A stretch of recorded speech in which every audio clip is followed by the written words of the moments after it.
Tanong ko sa iyo, kapatid, paano ka mananalo sa buhay, sa relasyon, at sa laban ng emosyon, kahit hindi ka magsalita? Sa mundo ngayon, maraming tao ang sobrang ingay. Puro salita, puro yabang, puro pagpapakita. Pero, ayon sa Stoicism, minsan ang pinakamalakas na paraan para manalo ay hindi sa salita, kundi sa kilos, sa presence, at sa kontrol mo sa sarili. Kaya sa video na ito, pag-uusapan natin ang 5 Stoic ways to win without saying a word. Kung gusto mong malaman paano ka magiging makapangyarihan kahit tahimik ka lang, makinig ka hanggang dulo. Unang paraan, panalo ka sa pamamagitan ng kontrol sa sarili. Sabi ni Epictetus, "No man is free who is not master of himself." Ibig sabihin, kung marunong kang magpigil ng galit, inggit, o emosyon, nagiging panalo ka agad kahit wala kang sabihin.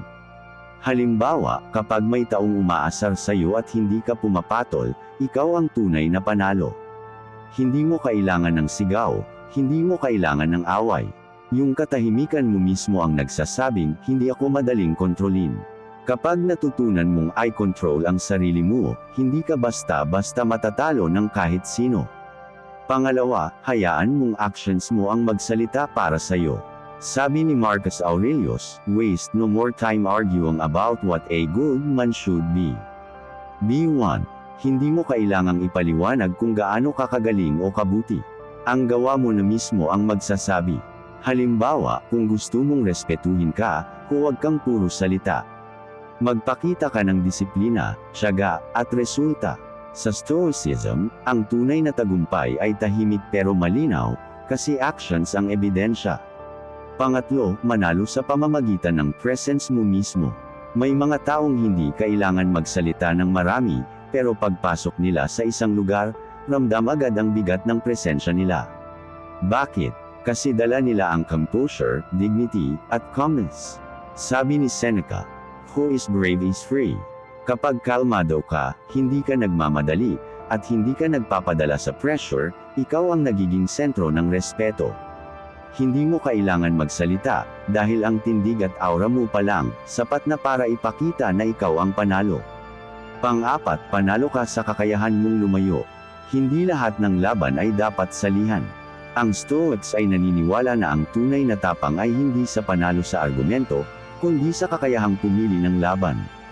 Sabi ni Epictetus, "If you want to improve, be content to be thought foolish and stupid." Kung minsan, pag umalis ka na lang sa walang kwentang sitwasyon, mas panalo ka kaysa makipagsigawan. Halimbawa, sa relasyon, kung hindi ka na nirespeto, minsan ang pinakamalakas mong sagot ay ang lumayo ng walang salita. Sa ganitong paraan, tahimik mong pinapakita na hindi mo kailangan makipaglaban para sa respeto, dahil dala mo na ito. At panghuli, panglima, manalo ka sa pamamagitan ng katahimikan ng isip mo. Maraming tao ang talo kasi gulo ang isip nila. Puno ng inggit, galit, at kaba.